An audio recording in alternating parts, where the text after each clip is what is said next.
Radyo, radyo, radyo, radyo, radyo, radyo, radyo Katipunan, radyo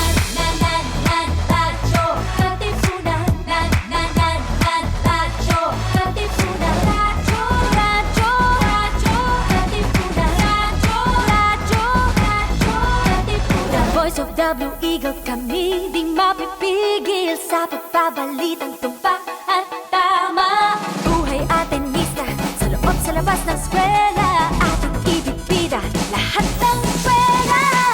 Radyo, radyo, Katipunan, radyo, radyo, Katipunan, radyo Eagle, radyo Katipunan, radyo Eagle, radyo Katipunan. Kawal ni Ignacio, Katipunero sugod, todo sa kayod, tunong at tulong. Lipad na Blue Eagle, galing hiding at tigil, blue and white, one big fight.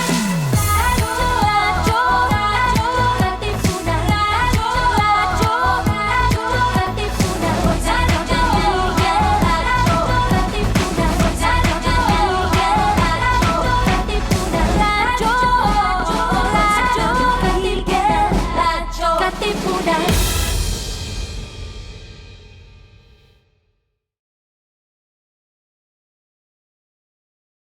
Welcome to The Rundown, where we take you right into the action with the latest sports news, updates, game previews, breakdown, and analysis in, around, across, and beyond the Ateneo. And now, let's get ready to run down!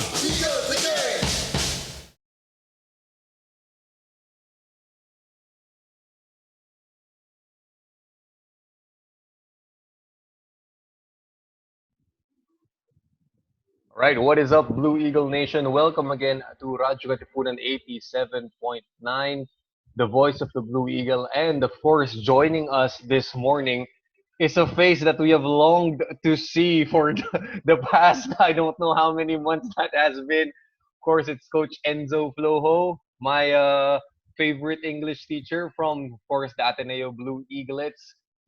Coach Enzo, welcome back. What's up, Anthony? How are you? Missed you, man. Missed you too, Sir Enzo. But of course, always a pleasure to talk hoops with you over here at Radyo Katipunan. And you know, we've got a huge noisemaker to talk about this morning. Of course, you know, it's been circulating around social media. I think Shams Chanari of The Athletic first broke out the news, and then you retweeted it, and I was like, hot damn, what is this? I didn't know that it was that, you know, game breaking. Pero yun nga, so we're here to talk about the G League Pro Pathway program, and since it has been created, Lorenzo, it's been such a game-changing move by the NBA that on one end has gained so many support from pros, but on the other end has met the disdain of true blue supporters of college ball, diba?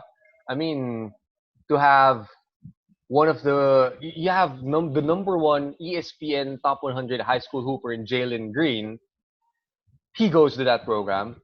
Daishin Nix decommits from UCLA after signing a letter of intent. Sir Enzo, when have you seen college recruits flip out on top programs like this? Well, you know, Anthony, we're living in the age of disruption right now, and you know the disruption we're seeing all over the world in many industries, in tech, in education, you know, in manufacturing. That's trickled down to sports as well, and we're seeing it right now. You know, as far as I'm concerned, what the NBA has done is they're trying to. I'm not sure they're competing with the US NCAA, but they're at least giving more flexibility to the student athletes, to the players themselves. They're giving them as many options as possible. You know, I don't think the NBA considers the NCAA a competition, actually. I think the NBA really did this because when they saw that, you know, a number of prospective rookies went to Europe or went to the NBL in Australia to play there instead of the NCAA, that I think was the catalyst for the NBA shifting the previous D-League into the G League right now, and then eventually offering this pro pathway. I think it's a very interesting platform. Is it going to be successful? That's yet to see, and that's what makes this move by Jalen Green and eventually this move by Kai Sotto Yeah. very interesting, because this group of blue chip recruits, marquee players, this will be the first cohort or first batch, maybe the experimental batch, and based on how they perform and how their careers pan out, that'll really be the judge of whether this pro pathway is going to be viable in the long term for the Right. NBA and for student athletes moving forward. Right. Right. And what was most shocking to me about it was, fine, Jalen Green, top recruit. He declined all these top offers from the best college hoops programs. But for him to actually recruit our very own Kai Sotto into the same pro pathway program, Coach Enzo, you don't see top high school hoopers saying to their friends, "Hey, you want to come play at Gonzaga with me? You want to come play at Duke with me?" I mean, for them to see that, hey, this pro pathway program might be our way to go, right? It's not the one and done method that we're all used to, but I mean, to have that gravity in such a short span of time, diba, it kind of says something about the potential of this pro pathway program. For sure. I mean, what are the attractive elements of this pro pathway program? One is you immediately associate yourself with the NBA. So Mm, you get to be mentored by actual people who are in the NBA infrastructure already. right. You get, of course, one of the main attractive things is you get paid big money. I mean, when the NBA Pro Pathway program was first introduced, the minimum salary, I think, for those who will be going through it was around $125,000, but Mm, before taxes, before yeah. agent fees and everything, of course, for a 5 month span. And that's big money already for someone so young. Right. In Jalen's Green case, it's been reported that he's set to make, outside of endorsements, of course, Yeah. around half a million for that 5 months.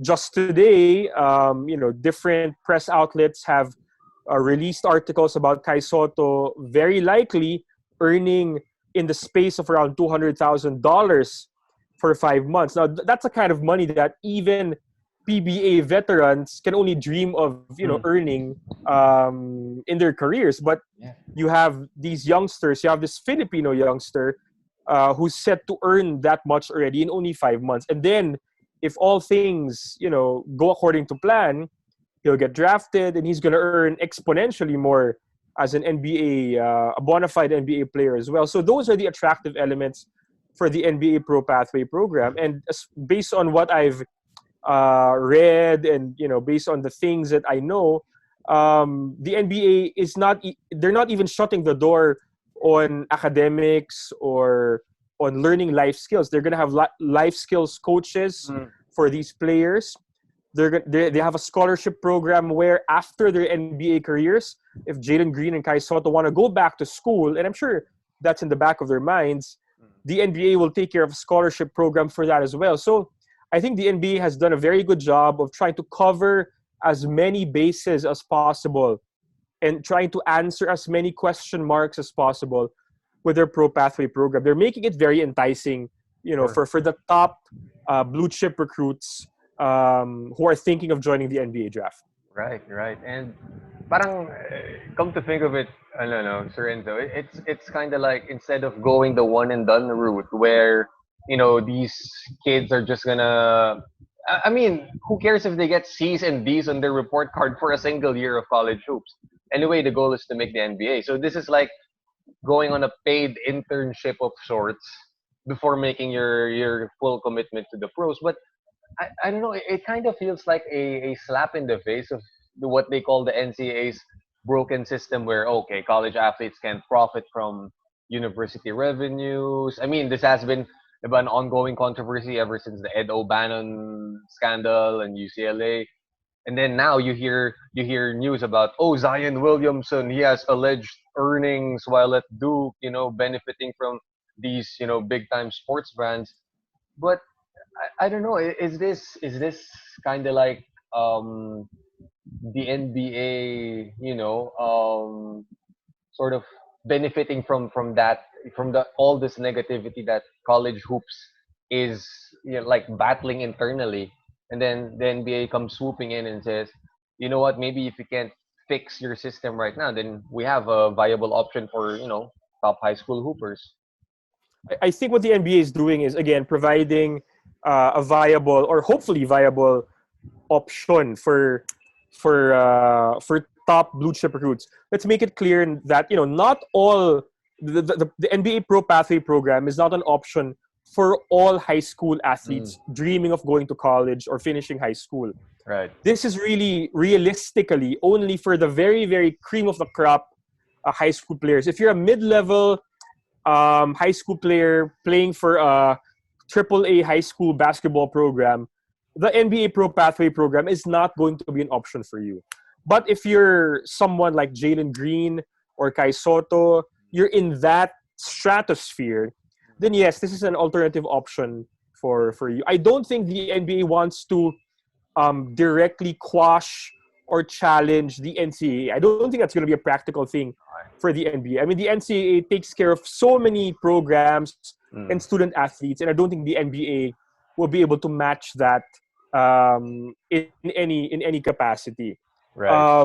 But what the NBA has done, whether intentionally or not, is is kind of force the hand of the US NCAA, make them more strongly review their offerings, review their protocols and guidelines, especially when it comes to student athletes or players being able to earn from their likeness, being able to profit from their own skills as well. I think that's one of the main contentions when it comes to the NCAA. I mean, the NCAA's battle cry has always been amateurism. Yes. But the way they've handled it over the years, over the decades, they've sent so many mixed messages already about it. How can you talk about amateurism when in reality, are you really tracking the students if they're going to class or not?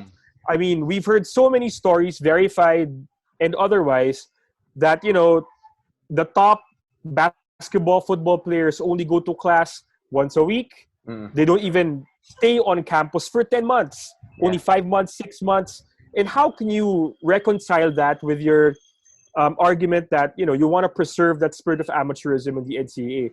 Those are the mixed messages I think that the NCAA has really needed to fix over these past few years. And I'm not sure if the NBA intentionally wants to put a spotlight on that, but that's an offshoot of what they've done with the Pro Pathway program. For me, it's a good thing because it's a good thing that the NCAA is reviewing these things. It's a good thing that I think they're really opening up the possibility that their student athletes in the incoming seasons will be able to earn off endorsements, earn off their likeness. I think that's a good thing. That's something we see here in the UAAP and in the NCAA here in the Philippines, diba? You see NCAA, UAAP players able to endorse brands. They're able to earn from their own likenesses. They're able to shine shoe deals even if they're still in college. That's something that I don't think is problematic, even if you're a student athlete.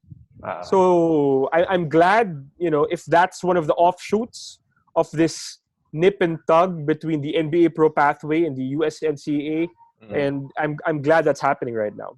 Yun nga, Sir Enzo, you said it. Parang, in a way, lamang pa tayo dito sa Pilipinas because, student athletes have that opportunity. Kasi parang the misconception about, being paid by the university pays them salaries. No. It means parang they have the opportunity to, get their own endorsement deals, promote certain products. And, parang if that does happen in the US NCAA, because now they're kind of sort of loosening up the rules about it, right? So maybe a quarterback can sign trading cards and earn something for it, or a top hooper can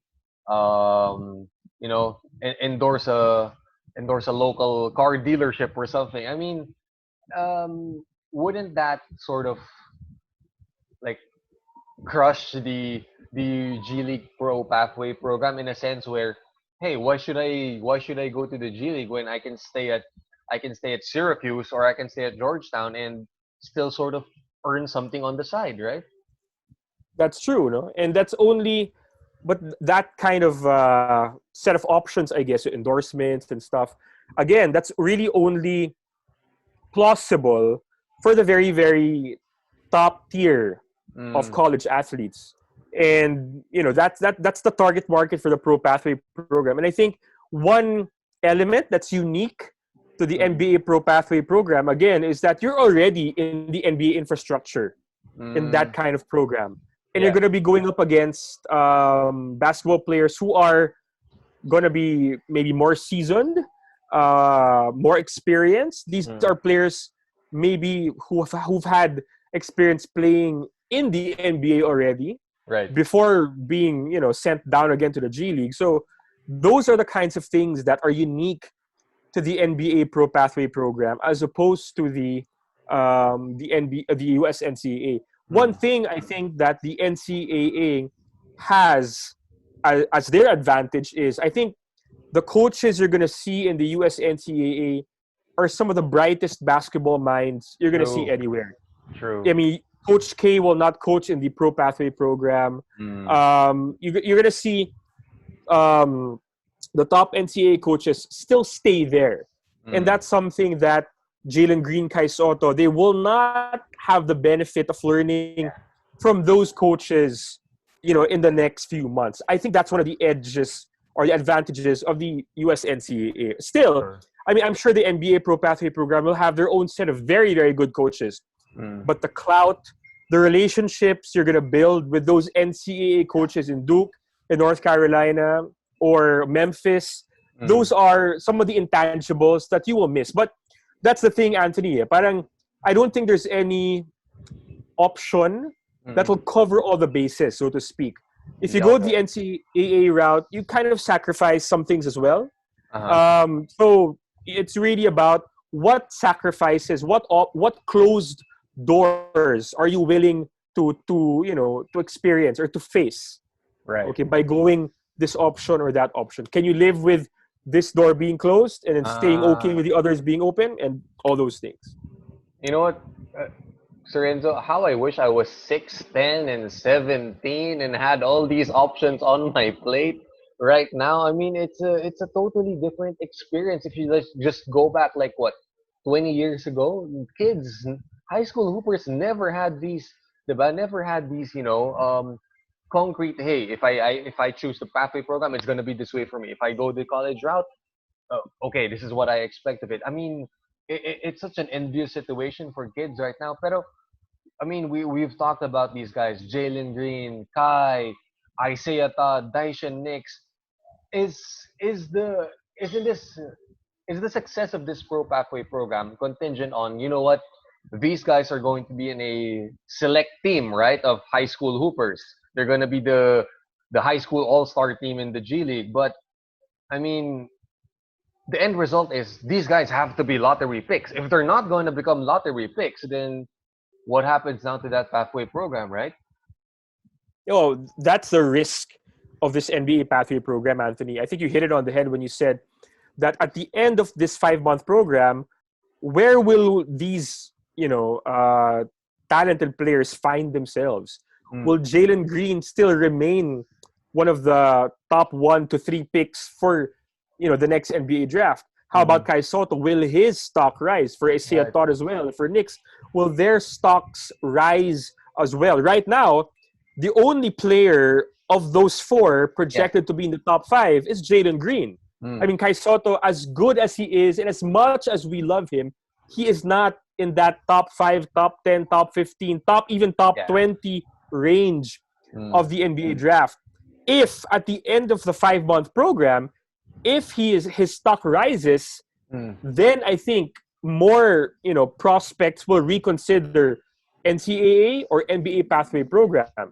So that's going to be a big barometer for these guys. I think what the NBA is hoping is that with the pathway program, as these players get more exposure to the NBA infrastructure, to the NBA culture, perhaps more access to NBA scouts and coaches and trainers, I think what the NBA is hoping is that these guys, their stocks will actually go up.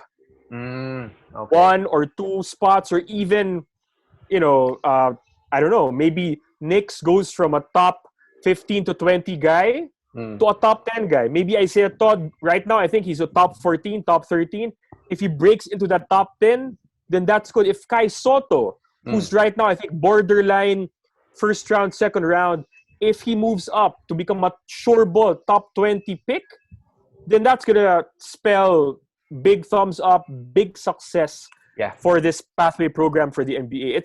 It's still all very nebulous and uncertain. It's still all very up in the air. Yeah. But the fact that the NBA pathway program has attracted Jalen Green and some other big names is already, something worth talking about for these guys. But what happens after 5 months, that'll determine, the viability, how much more talent in the future this pathway will attract. Sure. And earlier, Sir Enzo, you mentioned it a while ago about them being in college hoops. You have elite level coaching in Coach K, Shaka Smart, Mark Few, you name it, Roy Williams, Rick Pitino, John Calipari. Plus, I think, as good as the G League select team will be, as good as Kai and Jalen Green will be, they're going to be playing against the Santa Cruz Warriors, the Austin Toros.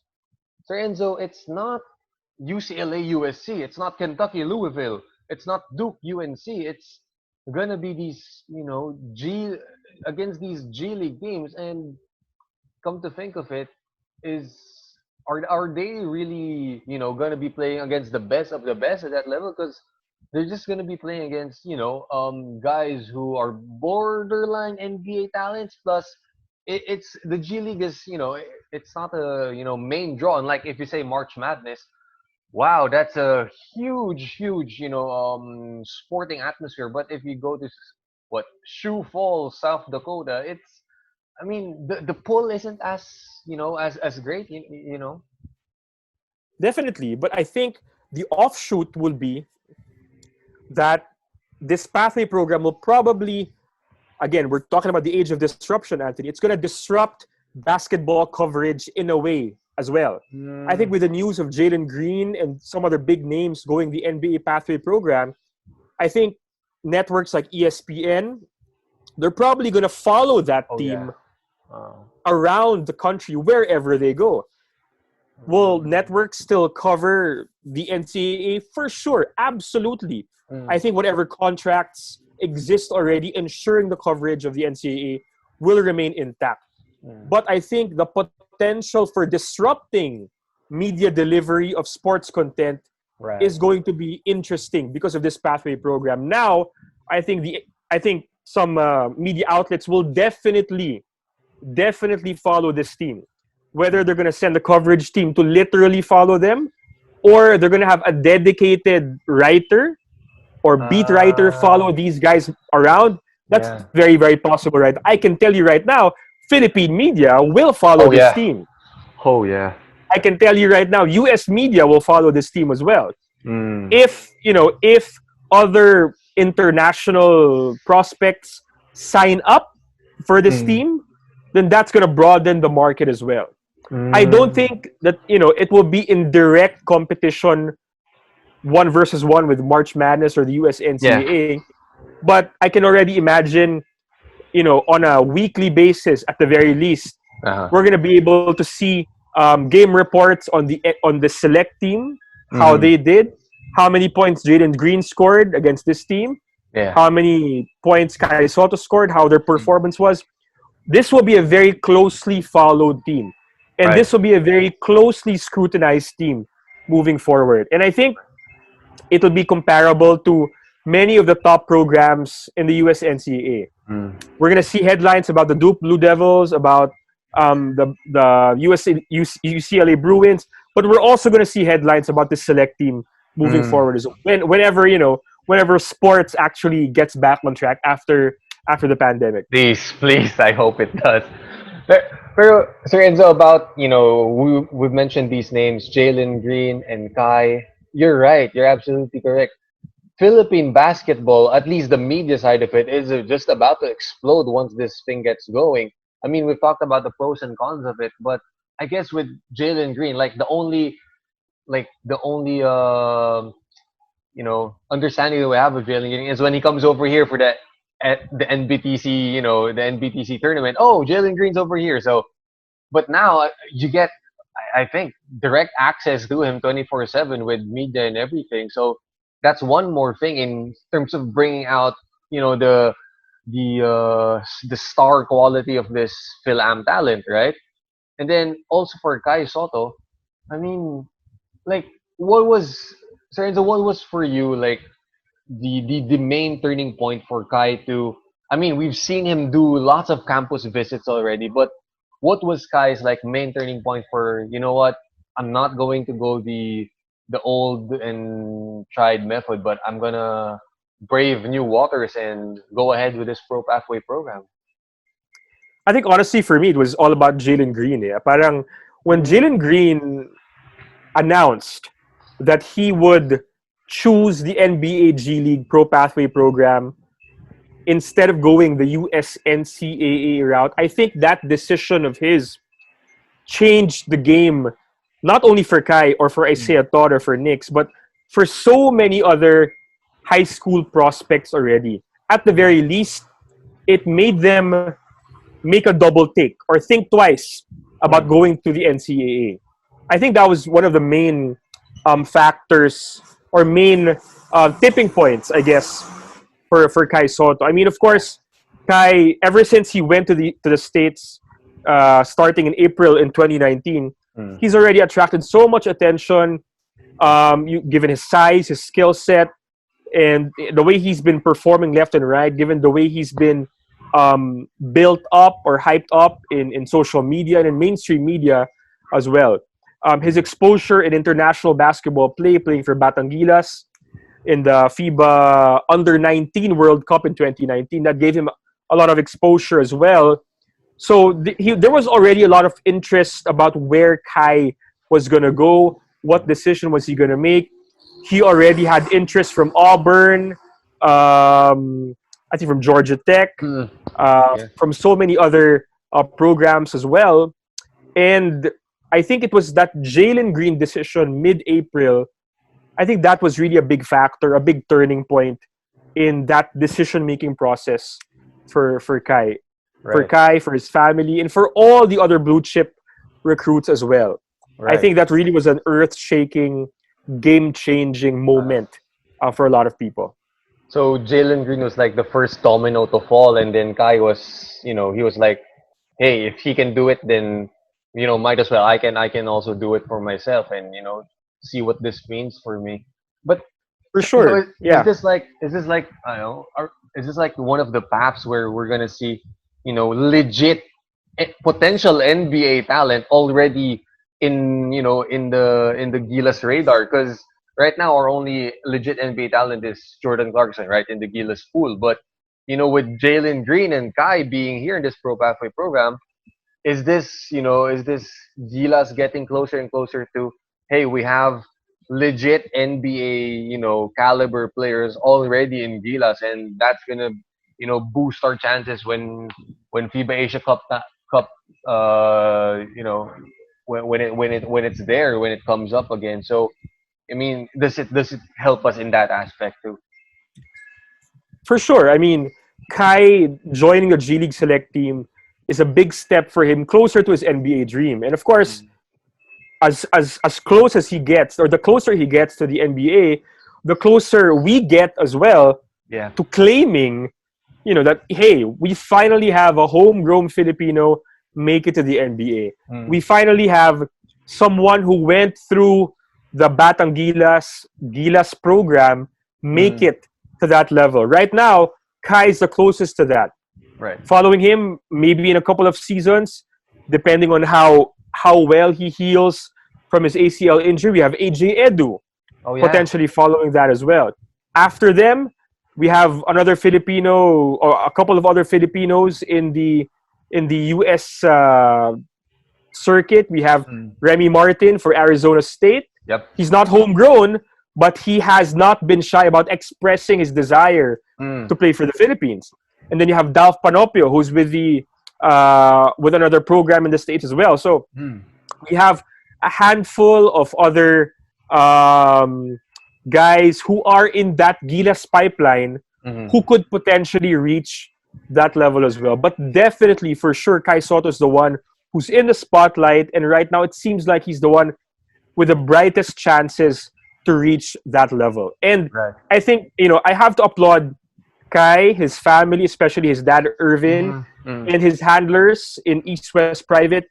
I think this is the plan for them all along, to be able to map out the most straightforward, the most maybe the fastest way Mm-hmm. to get to the NBA. This for me is that pathway, Right. and I think so far they've been able to make the right decisions, or maybe not the right decisions, but the best decisions to Yeah. give Kai the best chances to make it to the NBA. Ah. Okay, okay. So Enzo, by the way, were you able to, come in to at least contact them, check the reactions about it when once Sky announced his decision? I mean, were you able to gain their insights about it, like firsthand? Well, I've been in constant communication with Kai's dad Irvin Mm. for a few days now, and it's something that they've been thinking. I mean, ever since before pa naman. I mean, Yeah. ever since 2018, 2017, the NBA has really been a realistic target for Kai and Mm. his family. And one of the main things that they've really been thinking of is, how can we get to that level? How can we get to Mm. that point? What process do we have to go through to give Kai the best chances of getting to the NBA? I mean, Right. in the 2018 Under 17 FIBA World Cup Mm. in Argentina, I was there with the Batang Gilas team. Yeah. I shared a room with Irvin Soto for 3 weeks. And, Oh. we talked a few times about ano ba magandang proseso, ano ba mga magandang options for Kai to get to the Ah. NBA. Okay. Will staying in Ateneo, playing in the UAAP, give him the exposure he needs? Or does he need to go to the NCAA? Does he need to go to Europe? Does he need to go to the States? Yung, that early, iniisip na Mm. talaga nila Irvin, nila Kai, yung mga ganong possibilities. Ah. And, talagang I have to give it to them, because Yeah. they've really thought about this in a very, very serious way. Yeah. This is not something that they thought on a whim, or that they na naisip nila in a snap. Yeah. Yeah. Everything has been very, very deliberate, and Uh-huh. they've consulted so many people. The decision to leave Ateneo after junior high school and go to the States, that's something that they've given a lot of serious thought to. The decision to go to the Skill Factory, the decision to go to East West Private, these are things that they've given so much thought to as well. So yun yung thought process of Kai and Irvin and the whole family. When Shams Charania released his tweet Mm. reporting that Kai was going to or expected to sign with the G League Pathway program, coming coaches in Ateneo, we tried to verify that with Kai already. Yeah. And honestly, they hadn't released anything official yet. But it was clear to us that, okay, they really were inclined or expected to go to that program already. Yun yung Oh. clear. So, yun. Okay. The announcement of the decision might have been instant, but the process behind it was one that took, years in the making, as you said, diba? Pero I mean, yun nga si Renzo eh. Parang it's such a great expression of just faith and trust in, okay, we have a goal for you. We have, diba, the family, you as coaches had a goal, all played a huge part in helping Kai realize, okay, what are my concrete steps of action to take? And you know what, when this option came around, it seemed like, what, for Kai, this this might be it. This was it for him, right?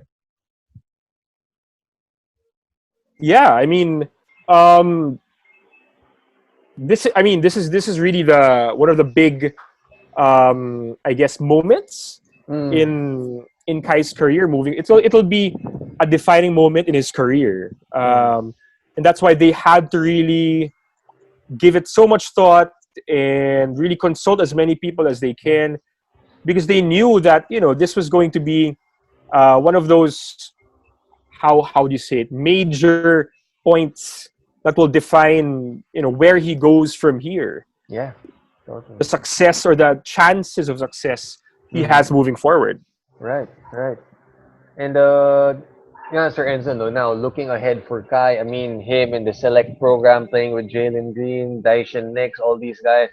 Again, you mentioned it at the top of our discussion a while ago, how we're in this age of disruption, and with this, with this program in place, is this gonna be starting a trend where the NBA will soon be potentially drafting younger and younger players? I mean, in the late '90s, early 2000s, it was more of a novelty. Fine, you have your KG, your Kobe, T Mac, LeBron, and Dwight, but these are only a handful of guys. Like, for the most part, you get a Darius Miles, you get a Deshaun Stevenson, right?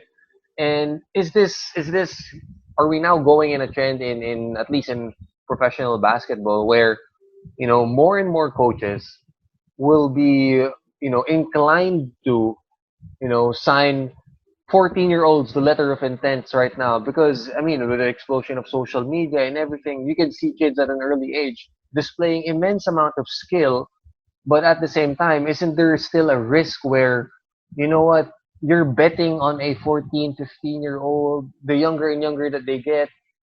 I mean, not to play devil's advocate, but there's also a cause of like, something, just a cause of concern for me where, what, are you drafting in players because you expect them to be really, really good already once they suit up? Or because parang there's no time anymore to say, what, let's help this guy develop, ease him into the program. But now it's more about immediate returns. We want him to be, up and ready to play an 82 game season, something like that. That's an interesting perspective, Anthony. I mean, I Mm. don't think the G League program will be signing kids who are extremely young. I mean, 14, 15, Okay. that's very, very young. Okay. But, I think 18-year-olds, 19-year-olds, that's really going to be the market for them. And again, this is something that, that's offered only to a very, very select few Mm. student athletes out of high school. Mm. I mean, it's not going to be offered to the regular student athlete. Okay. It's going to be a select few, really, where this pathway will be Mm. a realistic option for these guys. Okay. And I think what the G League what the NBA really just wants is, again, to provide an alternative way to develop and to grow. Mm. For the longest time, the NCAA has been the default pathway for that. Yeah. A few years ago, when Brandon Jennings went to Europe, all of a sudden, oy, baka pwede pala mag-Europe to develop again before joining the NBA. Mm. Now, the NBA is adding another option to that. Now, we have our own NBA-branded, NBA stamp of approval way to develop yourself physically, Right. mentally, emotionally, to get yourself ready for the next level. Right, right. And now, Sir Enzo, no, with Kai, firmly entrenched in this program, in this G League Pathway program, with his current skill set, with his current track, current pace of development, in this 5 month span, like, how do you envision Kai, coming out of this after his commitment with the Pro Pathway program? Well, the best case scenario for me, and I'm hoping that Kai gets to really have that best case scenario, is he develops his body physically. Yeah. In terms of experience, he gets a lot of experience playing against professional level athletes. Hopefully, he'll get all the mentoring he needs for life skills and decision making skills moving forward. Objectively speaking, I hope his stock rises. I hope he becomes, best case scenario, a top 20 candidate for the NBA draft as well. And I hope he really does eventually get drafted in the NBA. I think for me, that's the end goal anyway. Yeah. Whether it's top 10, top 20, first round, early second round, I hope he gets drafted in that spectrum. And that for me will already be, in a way, a dream come true for Kai, for his family, and for Filipinos everywhere. Yeah. And then eventually, of course, after getting drafted, hopefully he gets signed by an actual NBA team already. Right. That will right. be absolutely amazing. If he gets to be a very good, solid player in the NBA, then that'll be wow. That'll be what everyone wants for him. Definitely. And hopefully, no, Sir Enzo, like what you always say. I mean, if he could develop into because we're all into the last dance right now, the Asian Rick Smiths, then not bad. I'm not complaining with the Rick Smiths comparison. What you always mentioned before. Hey, that would be awesome. I mean, if he can I mean, he's patterning his game after Kristaps or Nikola Jokic, Yeah. because those are the guys that Kai really looks up to in the NBA. Yeah. And if he can approximate the kind of players those two have been, barring any injury, then that's going to be really good. Right. If he becomes a Rick Smiths level type of player, someone who was an all-star for Indiana, someone who's played in the NBA Finals, hey, that'll be amazing as well. If he can be someone like Yao Ming, who's a multiple all-star as well, again, barring any injuries, that's going to be amazing as well. Whew. Exciting times ahead, Sir Enzo. And for Kai and for everyone, lalo na ikaw, because you've been so involved with him as a teacher, as a coach, diba? As maybe, diba, parang a counselor rin to helping their decisions. I mean, this is also like something really, really monumental for you personally. Diba? I'm just so happy to be someone who's witnessed a big part of Kai's journey, from Gilas in Ateneo.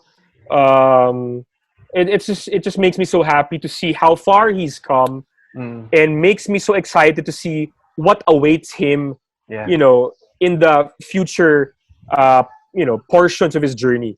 I hope and pray he realizes all his dreams, makes it to the NBA, becomes successful there, continues to be available to play for Gilas, puts the Philippines on his shoulder and carries our team and our program.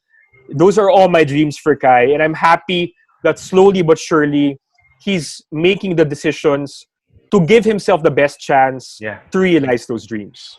And ultimately, that's what we want for the students that we mentor, the players that you mentor. You want them to have that best shot in life, that best opportunity being given to them. And Kai just seizes it. He sees it for himself. Well, like what we always say in third year English, seize the day. Carpe diem. Yep.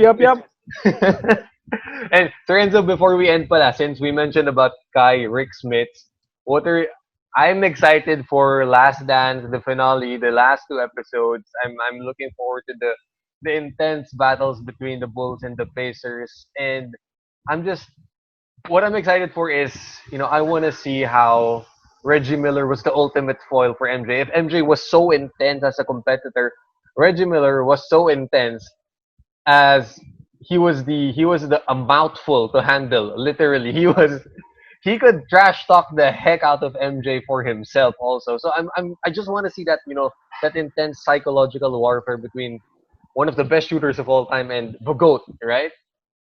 Oh, for sure. I mean, watching those two go at it in the 90s was really, really exciting and amazing. And Reggie Miller is one of the guys who maybe should have won a ring, but because MJ was there, he didn't win a ring. And remember, Anthony, back in the 90s, unlike now where the Western Conference is the one that's stacked, in the 90s, it was the Eastern Conference that was stacked.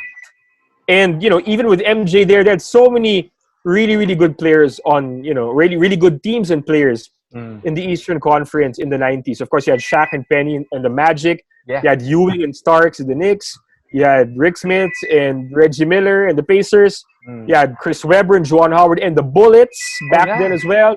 You had Alonzo Mourning and Dan Marley and Tim Hardaway and the Heat. You had so many good players and good teams in the Eastern Conference back in the day. That was the stacked conference. back Right. in this. So it's very exciting to see what the last 2 episodes of The Last Dance are, have in store for all of us. Right. Same here, Renz. I'm looking forward to it. I'm looking forward to Kai showing his stuff in the G League Pathway program. And Coach Enzo, we're gonna have some hoop talk maybe next week, sometime again soon. Thank you so much for this session this morning. Appreciate all the insights. Appreciate all the the inside info that you've shared to us. Thank you so much. Thank you so much, Anthony. See you All soon. right. See you soon. Thank you. Take care.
Welcome to the Rundown, where we take you right into the action with the latest sports news, updates, game previews, breakdown, and analysis in, around, across, and beyond the Ateneo. And now, let's get ready to run down! What is up, Blue Eagle Nation? I hope you guys are staying home and staying strong. I'm sure you miss hearing about your favorite Ateneo athletes only here on Radyo Katipunan. So, let's get ready to huddle up. In this brand new segment, our Radyo Katipunan Sports Insider, Marty Veloso, and I will be checking up on your favorite Blue Eagles and Lady Eagles as they stay physically fit and mentally strong during this quarantine period. For more Ateneo sports stories, please remember to follow Radyo Katipunan on Facebook and subscribe to Marty's YouTube channel at Marty Veloso. Join our huddle as we go all in only here on the voice of Blue Eagle. Hey guys, just want to give a big thank you to Sir Anthony, Pauline, and Dwight for being part of the very first episode of what I will call Marty TV. And I want to thank everyone for sending in their questions, especially to Kerr, Chewy, and Clarice for majority of the questions. I appreciate it. So please like, comment, and subscribe. And we're just getting started. Enjoy the rest of the video, guys. Peace. Right. So, well, for the many fans who, would want to take a sneak peek on how Pauline and Dwight are living up throughout this quarantine period. Well, at least for Pauline, though, on Twitter, we can see her, putting the kicks up. She has been posting some workout snippets of her workout videos online, so that's cool. But for Dwight, I mean, how is it though? I mean, right now you just can't go to the gym. You can't get shots up, right? It's a totally different scenario altogether for you. But at least probably you're continuing your hoops education with The Last Dance. So how is it going for you? Oh yeah, for sure. I watched all the episodes of The Last Stand. It really gives you like a little motivation to work on yourself. So at home, I just been working on my body and stuff, getting in better shape, eating better. So whenever that time comes that we can start playing again, I'll be even better than I was before. Dwight, how exactly are you working out at home? I mean, in the absence of a hoop, like what sort of drills are you doing or conditioning stuff are you doing? So we have like our team program, and I also have workouts sent to me by one of the other strength coaches that I have. So he gives me like things I can do with mostly like the bands I have at home, because I don't really have space for weights or anything, or I have the garage I can just run in circles really, or I do like little drills to work on explosiveness and stuff. So just trying to do anything I can really. All right. Pauline was talking about her, about keeping her sanity, keeping her anxiety levels down through just doing individual workouts at home. Pauline, but how is it though? Like it's so hard. The motivation is different. Once you're in the gym, you have your gear on, you have your pads, you have your teammates to practice those kicks with you. But how is it though? Trying to stay mentally alert, mentally focused. Just doing it all by yourself right now. Well, I'm not gonna lie, there are those hard days where you have time to sulk. And when I think about, because I'm very goal oriented, I think, so I would always think about my goals, like what tournaments am I preparing for, why I'm doing what I'm doing. And so when those hard days come, I literally just sit down and reflect and think. I always think about what my dad says, because he trained me growing up, and I would always think about what he tells me. He said off season always matters. All of the work that you put in, those are the times where you really have to push, because your opponents are probably either training even harder than you. So I know the uncertainties right now. We don't know when tournaments are going to happen, but I'd rather just be ready than not at all. And just like Dwight, I was actually just watching The Last Dance. Although that's not my sport, it's the mentality that I'm picking up, which it pumps me up. I would watch it and I'm like, what? I can't skip a day. The great athletes don't do that. So, just trying to make most of our situation. So, are you both from California? Is that right? Yeah. Okay, so Yeah. speaking about that, the people want to know, like, what's the story behind you guys moving to the Philippines and why? Hey guys, just want to give a big thank you to Sir Anthony, Pauline, and Dwight for being part of the very first episode of what I will call Marty V. And I want to thank everyone for sending in their questions, especially to Kerr, Chewy, and Clarice for majority of the questions. I appreciate it. So please like, comment, and subscribe. And we're just getting started. Enjoy the rest of the video, guys. Peace. Right. So, for the many fans who, would want to take a sneak peek on how Pauline and Dwight are living up throughout this quarantine period. Well, at least for Pauline though, on Twitter, we can see her, putting the kicks up. She has been posting some workout snippets of her workout videos online, so that's cool. But for Dwight, I mean, how is it though? Right now you just can't go to the gym. You can't get shots up, right? It's a totally different scenario altogether for you. But at least probably you're continuing your hoops education with The Last Dance. So how is it going for you? Oh yeah, for sure. I watched all the episodes of The Last Stand. It really gives you like a little motivation to work on yourself. So at home, I just been working on my body and stuff, getting in better shape, eating better. So whenever that time comes that we can start playing again, I'll be even better than I was before. Dwight, how exactly are you working out at home? I mean, in the absence of a hoop, like what sort of drills are you doing, or conditioning stuff are you doing?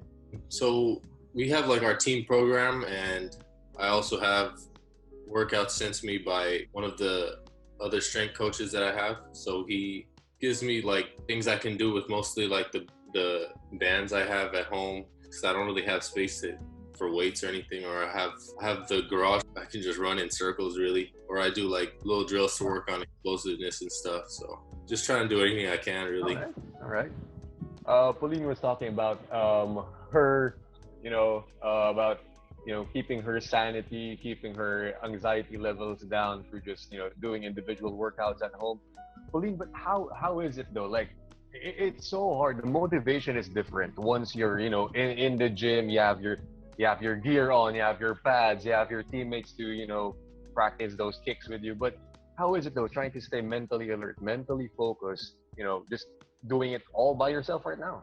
Well, I'm not gonna lie, there are those hard days where you have time to sulk. And when I think about, because I'm very goal oriented, I think, so I would always think about my goals, like what tournaments am I preparing for, why I'm doing what I'm doing. And so when those hard days come, I literally just sit down and reflect and think. I always think about what my dad says, because he trained me growing up, and I would always think about what he tells me. He said off season always matters.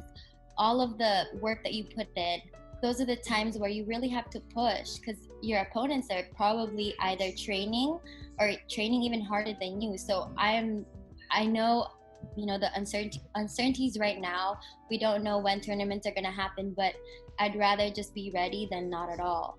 And just like Dwight, I was actually just watching The Last Dance. Although that's not my sport, it's the mentality that I'm picking up, which it pumps me up. I would watch it and I'm like, you know what, I can't skip a day. The great athletes don't do that. So, just trying to make most of our situation. So, are you both from California? Is that right? Yeah. Okay, so Yeah. speaking about that, the people want to know, like, what's the story behind you guys moving to the Philippines, and why Ateneo? And did you consider other schools over here?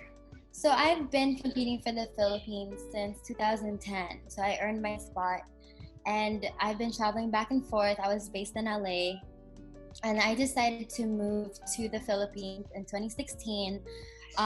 My story was I lost my Olympic ticket, and I decided, you know what, I'm going to dedicate another 4 years and move to the Philippines.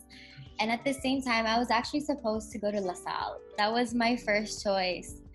But the moment that I stepped on Ateneo campus, as soon as I stepped on Ateneo campus, I'm like, you know what? I fit in here. It feels like home. I feel like I can get along with people, and it's not just about the athletic background, but also the academic standards that Ateneo holds. I definitely and I can't wait to go back to school. Actually, I mean, I've been on leave for 2 years. And I can't wait to go back. And I remember having class with you, Marty. Yeah. I remember that. Always went to class, never skipped. How about that, man? So, I think I was invited to play for Gilas. I think it was under 16, but I don't know. I just didn't really feel like that time for me yet. So I was just going. I felt like I could advance my training back home better. I had more use to facilities and stuff. We were playing games every summer. It was just nonstop. So I kind of used that to improve on myself. And then in high school, Coach Tab came and tried to get me to go to Ateneo for my freshman year. But my dream at the time was to play Division I. So when I got that was the option I took. So a couple years passed, and I felt like I was ready to come here, play for UAP, try and play for Gilas. And then, so that's pretty much what happened. I came here, started getting into everything, and then I didn't really consider any other schools except for Ateneo, really. I knew Coach Tab, and all my family said is that if you're gonna go to a school in the Philippines, you gotta go to Ateneo, because that's the only one. Okay. You have a brother, right? Playing for Ateneo. Yeah, my little brother came with me too. Right now, he went back home for during Corona. But what's the current situation now with you guys? Like preparing things from day to day, buying the groceries during this lockdown. How difficult has it been? For me, I try and load up. Probably go once or twice, every 2-3 weeks. Buy fruits, vegetables, meats, just things that'll last a long time. Some canned foods. I just choose healthy foods because when there's nothing else to do, at least build new habits. And just get my body in better shape. Well, at least Dwight, you're not Just snacking on anything. Nah, no chance. Doing the same thing, and using this time, I'm actually learning how to cook, which is good.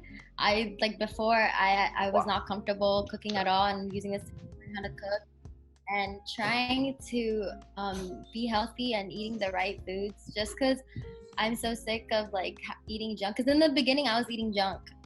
The first week of lockdown, I was eating junk, just having my body rest from all of hard training and stuff. And after that, I felt so sick. So I said to myself, I'm gonna use this time to get healthy, get my body fit and ready for just in case the season starts again, or at least get a summer bod ready. So Yeah. there.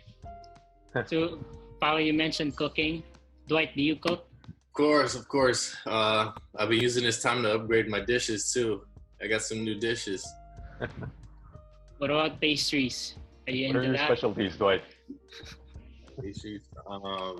I've seen the stories, I'm- you know, and the posts. The people want to know who provides these care packages for you, and you know, the food looks good. I know it looks so good. I really don't know who sends them. Really, Oh, they just come. it's right at the door. Yeah, they taste good. I'm probably the worst baker ever though. If I try to make them, they just come out so. Well, I bake. I bake like cookies, muffins. That's why it's been rough. Like every time I bake something, I try not to like eat and just have people here eat it. But in supermarkets now, everyone's cleaning out the bakery section, the flour, you know, all those flavorings. I mean, it's the first thing being, you know, wiped out right now if you try to visit the grocery. I recently made a video about sports, and in the process of making that, I asked my friends the question, what do you miss about sports? So for you guys, you know, you're so used to being with the team, training, having that routine. What's the thing you miss most about it? I think just being with my team, training with my team, and just having that luxury of like dying together in training. No, I know it sounds weird, but I really miss that. Yeah. I really miss that feeling when your like lungs are about to pop and you have your coach like screaming at you and pushing you, and you have your teammates with you. I mean, in my sport, we like hit each other a lot, like we kick and all of that, and I really miss that. Yeah.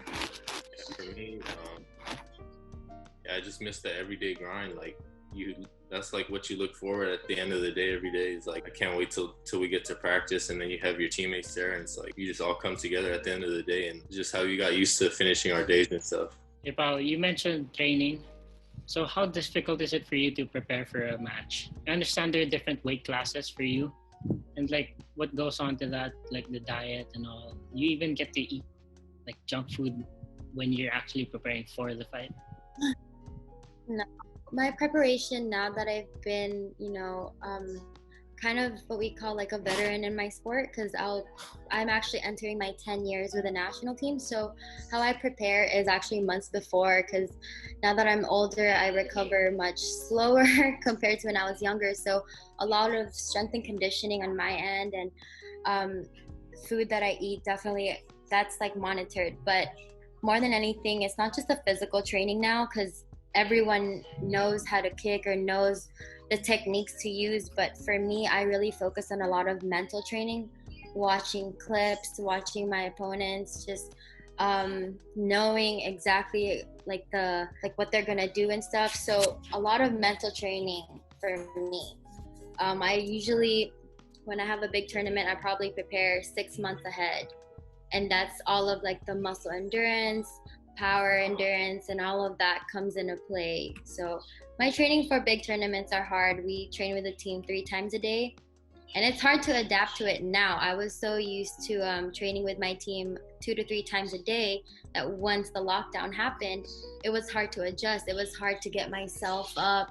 I don't have an alarm. I don't have to wake up so early. I don't have anyone pushing me. So it was hard to adjust, but you know, it's not impossible. As I mentioned at the start, both of you represented the country for your respective sports. So obviously there's a lot of excitement and pride. What about you, Dwight? How do you prepare yourself for a game knowing that there's a lot of pressure, but you know, you still have to perform at a high level? For me personally, I just think of it like as another game, because even though maybe it's on a bigger stage, I practiced for so many years already. I've gone through so much already that like sort of take it as like another game. Okay, we talked about the preparation. What about during the fight? Pao, someone asked this, like, how do you mentally handle yourself when you're behind in a match? If you ever are, you know. I try to remain calm and just listen to my coach, and don't worry too much, because I just have to trust in my training.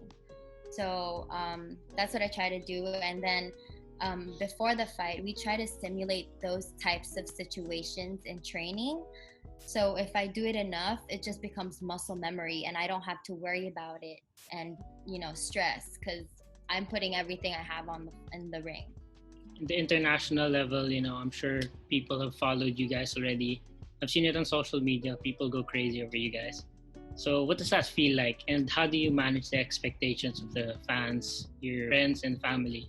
That's sort of like a motivation that you put on yourself for like before the competition happens. Like you work hard so that when the time comes, like you look good. You put on a show for the people that want to see you. If the people are gonna follow you and look up to you, then you might as well give them something good to follow. Give them a good example. Pauline, I'd just like to ask you. Already you were in prime physical condition. After the SEA Games where you got your golds. Were you going to represent Ateneo again after the SEA Games? Yeah. Mm-hmm. You were gonna go back. Yeah, so my plan was I was supposed to have Olympic qualifications in June, or it was supposed to be April, then they moved it to June, and then they altogether canceled it because of our current situation. But my plan was after that, if I qualified or not for the Olympics, I wanted to come back to the next season and represent Ateneo and also go back to school and get my degree. Right. Because it isn't as frequent, no, these taekwondo tournaments. I think it only comes by invite or by ranking, doesn't it? So these tournaments, the Philippines was only gonna choose 2 women and 2 men to try and qualify for a spot for the Olympics. I was one of them. So it's not by ranking, but your ranking when you're in the tournament helps. And if I did compete in May, I would have been ranked number 3. So I had a good seeding. I had a really good seeding. And in Dwight's case, Dwight, I know the UAAP season 83 is it's still months away, but Ateneo regularly participates in many summer tournaments, and you also have Gilas on your plate too. So what's the schedule looking like? I mean, what was the team's initial response to? Okay, everything's gonna be scrapped, I guess, for the summer. Yeah, I think we had like overseas training camps planned. We had practices every day, but for the last 2 months, like all we can do is send our workout videos in our group chat. But so that's all we can do really to prepare is like get our bodies ready, stay strong, stay fit. All right. You guys mentioned the current situation we're in now. So you're hopefully going to represent the country again sometime in the future. How do you think things will be moving forward? Can you imagine sports without fans? Are you ready for that? I think we're going to all have to adjust to a new normal. I don't think we're going to get back to how we were before all of this thing happened. But I don't mind fighting without fans there. If the new normal requires us to do like virtual, the fans can only watch us online, then so be it. But if anything, safety and your health comes first. What's worrisome for Pauline is in Taekwondo, you're kicking each other. There's going to be some sweat, blood, sometimes even. Exactly. So I don't know how you're going to manage about it. I don't know, but like I said, my safety and my health comes first. So I hope they find a way. And I'm praying to God that, someone comes up with a vaccine and we can all go back to how we were before. But that's going to take some time. And that's why all this anxieties and all of this uncertainties is causing that anxiety. But like I was saying earlier, we just have to feed our mind like the same way how we feed our body. We just have to feed our mind with the right things and just remain positive and just have that faith that everything's going to get back to normal. And Dwight, for your case though, I mean, even NBA players right now are, some of them are calling for the season to be called off, or some of them are in favor of the season resuming at a later date. But even in basketball though, all right, basketball, it's not like football where you got your helmet and probably someone's blood is gonna be there on his mouthpiece or something, or it's on his pads. But I mean, in basketball though, there's gonna be elbows bumping. There's gonna be someone's sweat all over your jersey. So, I mean, what's your take on it? I don't really know, because I mean, like, if people are posting up, like, there's really a lot of contact there. On defense, there's a lot of contact.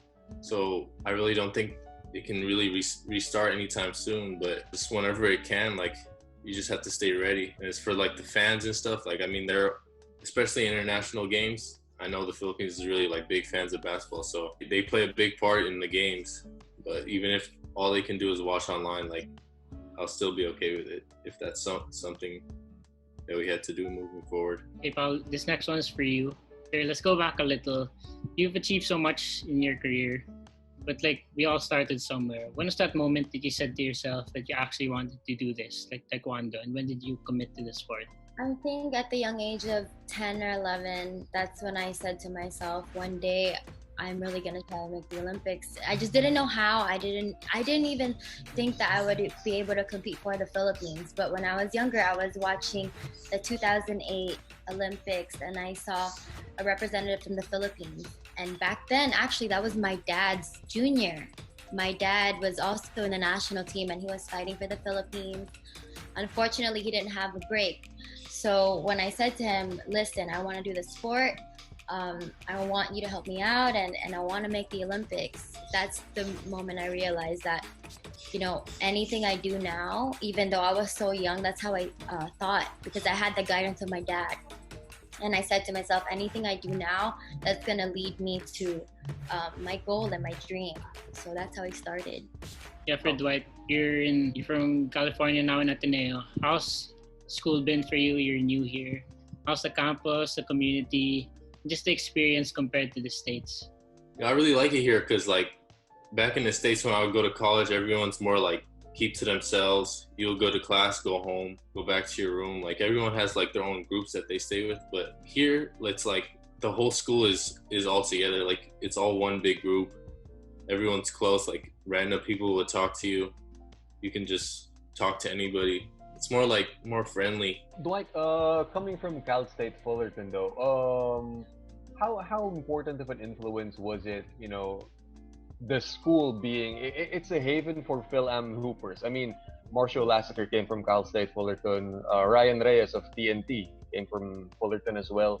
How big of it was an influence that, you know, did it open your eyes to, oh, there's a whole world of professional hoops back in the Philippines, you know, probably coming in contact with these guys over there in the States? Yes. One of the assistant coaches was actually Filipino too. And all the coaches, they have good connections with a lot of professional teams and stuff. So I felt good making that choice going there. And I really think, like, if I didn't go there, I wouldn't be like the same player I am today. Even though, like, I might not have played as much as I'd like, I think that sort of like drove me to keep improving. Like, if I'm not going to play here, I'm going to play. I need to make sure I play. Like, I didn't blame the coaches or anything like, oh, they're not playing me. I just said, okay, maybe I'm just not good enough yet. So I just improved myself and just kept getting better every year. But speaking of that though, I mean, you guys are learning a hell of a lot of basketball from Coach Tab. How does it differ though? Because, you know, back in the States, they really put a premium on hoopers having, the athleticism is there, the size is there. But in terms of thinking the game, how is it under Coach Tab? Yeah, Coach Tab's really good. He really pays attention to a lot of the details of the game. Like little things, like teaching you like different angles on how to screen. Like, some of the other coaches might just tell you, oh, just screen there. But like Coach Tab will really walk you through it and show you like the angle that he wants. Like, it really like little details like that. Like, that's what changes the game really. So I guess we'll have a few more questions left. When you all come out of this quarantine, what change or constant effort will you guys make moving forward? When this quarantine's over, I think the stuff that I took for granted, I definitely will not take for granted any longer. You know, just even the luxury of hopping in your car and just driving to your friend's house, you know, just even me, like, I'm not even with my family here because I wanted my grandma to be safe. Like, what if I was a carrier? I don't know, you know, so I didn't stay with her, and just that luxury. And on top of that, just whatever I'm doing, training, school, I don't ever want to take those things for granted. For me, it's like the same thing. Like, I don't want to take anything for granted anymore. Like, I got used to having my family around. My brother was always here in the room with me. Now, like, he's across the country. It's like I really miss him. I don't feel it at the time, but with the distance, it really gives you like some clarity as how you feel. Great insights from both of you. I mean, these things, you know, just being with family, having, you know, the freedom just to be mobile, you know, go about your business, do what you have to do. It's something that, you know, it's just taken away from us, and it's totally disrupted that. I guess Pauline said it a while ago. We have to all adjust to this, quote unquote, the new normal, so to speak. Yeah. But I mean, and it boils down to all aspects of our lives, especially for you guys in hoops, in taekwondo. It's gonna be a totally different world. Hopefully, once this is all over. But we're hoping and praying that it would be not just a different world, but a better one, right? For us to come back. I guess to end, Sir Anthony and I will read some random questions that the people asked us through social media. Oh, So, come on, man. It's just a quick one. All right. So Marty gathered all of this from social media, from Twitter. Let me start with how about Dwight? From Jane Nerd. What is your favorite song? Favorite song? That's rough. It's gonna be Frank Ocean or Drake. I gotta think. I think I'll go with Drake though. Great. All right. That's a tough question. I can't, but off the top of my head, I've been listening to Kaylani, so Uh-huh. Kaylani.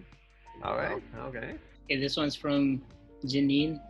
What can you say about your Filipino fans? Just one word. Very enthusiastic for sure.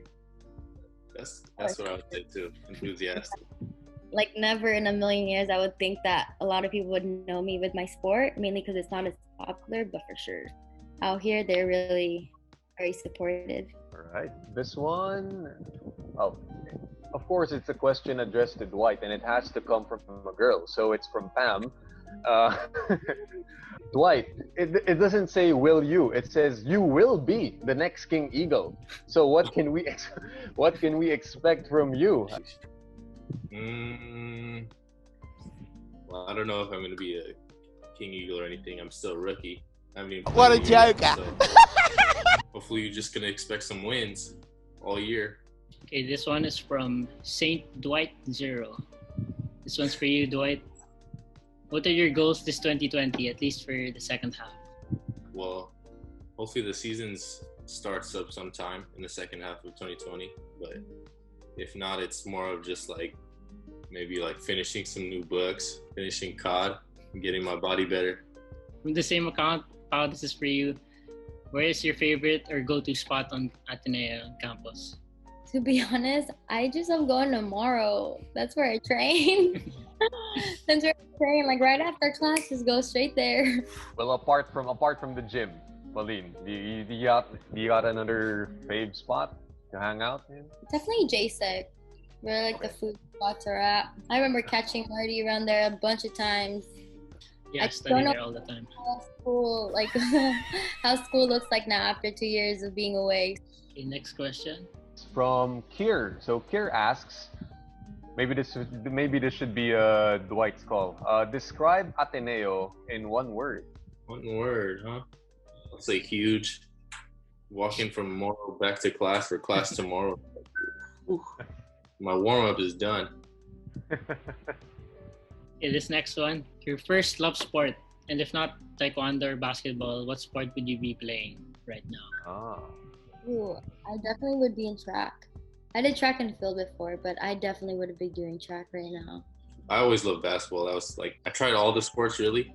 I was good at basketball. Actually, I wasn't even that good really, but I just really liked it. But if I wasn't playing basketball, I would either be playing football or swimming. Swimming is like big in my mom's family, so I was kind of like getting good at that. But it just wasn't me. I was kind of getting bored. So for these last two questions, I'll have Sir Anthony read them both for you guys. From Jelaine. Well, we talked about this a while ago. Pauline and Dwight, what would be your favorite Last Dance episode or episodes? For me, it would definitely have to be episode 5, I think, with Kobe in it. Am I right? Oh, okay. Yo, that touched me, and I was crying. I'm gonna say that I was bawling. That would have to be my favorite episode for sure. Me, I liked episode 7 because I think at the end that's where Michael Jordan started tearing up. That kind of like made me feel like, Yes. it's really like some truth he's speaking. I think, how about you, Marty? What would be your, because we're all watching the docu-series anyway. Marty, what would be your fave? Couple of Last Dance episodes. Yeah, probably the last one that was released, 7 and 8. Mm. She just showed how Jordan was like, he was so great. At the same time, you can feel the emotion, and it shows that it's not about him. All he did was Right. for winning and for the team. It also shows that he's also human.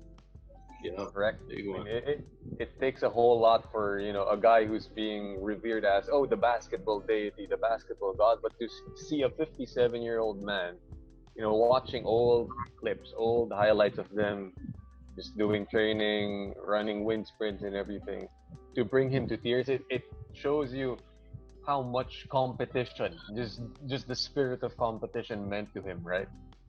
Okay, so Marty, do you seriously want me to ask this last question? Everyone was asking. Okay, okay. Twitter has spoken. Okay. Twitter has spoken, and they want to know for Pauline Lopez and Dwight Ramos. We'll start with the lady in the house first. So, is Pauline single or taken?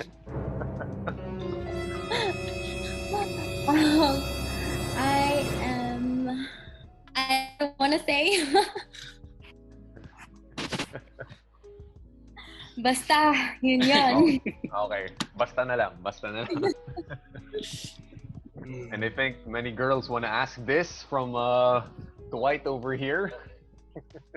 I'm gonna have to say that.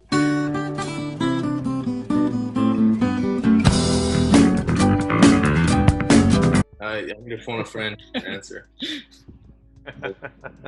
So at least we got a basta yun na lang, and we got a phone a friend. So we'll leave it at that, everyone. You just have to choose. Go answer it, Dwight. I'll choose single then. Okay. Let's leave it at that. So there you have it, guys. The national team members: Dwight Ramos for basketball and Pauline Lopez for taekwondo. Hope you guys stay safe without this quarantine, and see you guys in the next one.